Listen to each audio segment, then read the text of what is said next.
കൊച്ചിയിലെ യൂബർ ഓഫീസിലേക്ക് ടാക്സി ഡ്രൈവർമാരുടെ പ്രതിഷേധം. കമ്പനികൾ സമരത്തിന് നേരെ മുഖം തിരിക്കുന്നുവെന്ന് ആരോപിച്ചുകൊണ്ടാണ് ഈ പ്രതിഷേധം നടക്കുന്നത്. നിതിൻ സേവരി വാർത്തയുടെ വിവരങ്ങൾ നൽകാൻ ചേരുന്നുണ്ട്. നിതിൻ, ഓൺലൈൻ ടാക്സി ജീവനക്കാരുടെ അനിശ്ചിതകാല സമരം പുരോഗമിക്കുകയാണ്. അതിനിടയിലാണ് ഇപ്പോൾ ഇത്തരത്തിലൊരു പ്രതിഷേധം കൂടി. എന്താണ് ഈ ടാക്സി ഡ്രൈവർമാർ പറയുന്ന കാര്യങ്ങൾ? ശിവാസ്, ഇന്നലെ മുതലാണ് ഓൺലൈൻ ടാക്സി ഡ്രൈവർമാരുടെ അനിശ്ചിതകാല സമരം ആരംഭിച്ചിരിക്കുന്നത്. ഇന്നലെ മുതൽ കാറുകൾ അവരുടെ ആപ്പുകളൊക്കെ തന്നെ ഓഫ്ലൈനാക്കി അവർ സമരം നടത്തുകയായിരുന്നു. ഈ കമ്പനികളും ഒപ്പം സർക്കാരും കാര്യമായി ഇടപെടണമെന്നാണ് അവരുടെ ആവശ്യം. വിവിധ ആവശ്യങ്ങൾ ഉന്നയിച്ചാണ് അവർ ഈ സമരം നടത്തുന്നത്. അതിനിടയിലാണ് ഇപ്പോൾ ഊബറിന്റെ കൊച്ചി ഓഫീസിലേക്ക് ഇത്തരത്തിൽ ഇവർ ഒരു പ്രതിഷേധം നടത്തുന്നത്. ചേട്ടാ, ഇപ്പം ഈ കൊച്ചി ഓഫീസിലേക്ക് ഇത്തരത്തിൽ ഒരു പ്രതിഷേധം നടത്തേണ്ട കാരണം എന്തായിരുന്നു? കൊച്ചി ഓഫീസിലേക്ക് പ്രതിഷേധം നടത്താൻ കാരണം എന്ന് വെച്ച് കഴിഞ്ഞാൽ നമുക്ക് മാന്യമായിട്ടുള്ള വേതനം കിട്ടണം.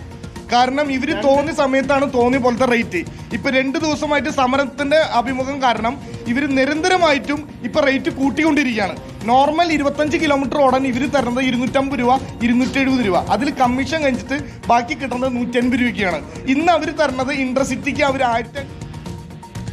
ശരി, നിതിൻ സേവരാണ് ഈ വാർത്തയുടെ വിവരങ്ങൾ നൽകിയത്.